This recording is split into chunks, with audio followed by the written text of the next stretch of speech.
Alright, it's time for yet another Castlevania Game Boy game. This time we take a look at Castlevania Harmony of Dissonance for the Game Boy Advance. This game takes place 50 years after the events of Castlevania and introduces Simon Belmont's grandson, Just Belmont, to the game's universe. Is it Just or Just? The internet is split on this, but let's stick with Just. He's the new wielder of the Vampire Killer Whip and has a lot to do. His childhood friend Maxime returned from a 2-year-long training journey, but his old friend is in a bad shape. Covered in wounds and suffering from memory loss, he tells Just that their mutual childhood friend Lydie was kidnapped and brought to a mysterious castle in the woods. A mysterious castle, you say? While Maxime is recovering from his wounds, Just decides to scout ahead into the castle. This gives the player a chance to get used to the controls of the game. Just can jump and whip. That's important for every character in a Castlevania game. Plus, Just can also dash and dodge.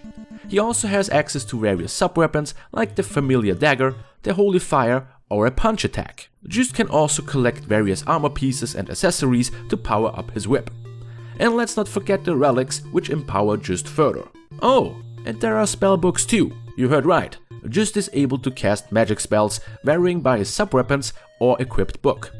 This actually makes sense, since the powerful sorceress Zephyr is his great-great-great-great-great-grandmother, and this wouldn't be an RPG without the classic leveling mechanic and ability stats. The castle itself is split into several sections, which have to be uncovered first or need certain items or relics to be entered. Konami seems to really like those Metroid games, don't they? Oh wait, that's not all. There are 2 separate castles that have to be cleared.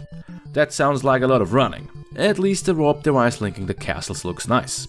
Both castles have their own atmosphere and feel to them, which makes backtracking a little bit more bearable. To free Lydie, Just has to fight his way through the usual cast of monsters. You will be reunited with zombies, skeletons, and Medusa heads. But Konami spiced it up a bit with new monsters, like those mirror skeletons for example. Surprise, motherfucker! And just look at the bosses. They look really nice. Look at that dude, he's made out of corpses. And this wouldn't be a Castlevania game without the grim fucking Reaper. He actually shows up just a few minutes into the game. Great, but you don't have to fight him there and now. Instead, he reveals that this place is indeed Castlevania, but it wasn't raised by his master Count Dracula, since he's still dead. You guys wanna know who raised the castle? Well, spoiler alert. Who did it? Maxime did it. Well, kinda. Turns out that he is possessed by Dracula's spirit after collecting his body parts to destroy them. Why did he want to do that? To upstage Just and to win over Lydie. The power of bonus is strong in this one. Oh, that explains why we're able to find Dracula's remains in the castle. Well, back on track. Dracula's spirit conjured up one of the castles, while Maxime's conjured up the second one. After defeating Death, once again, Just faces off with a possessed Maxime. He wins, but shit gets real as Dracula's spirit uses his remains to return in a weakened spirit form.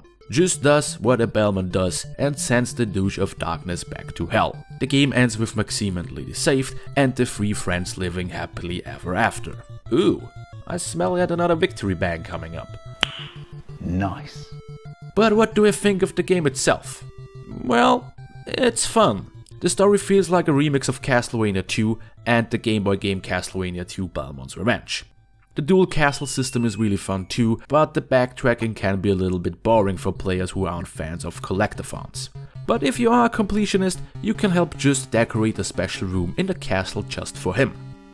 Collecting furniture. That's something new.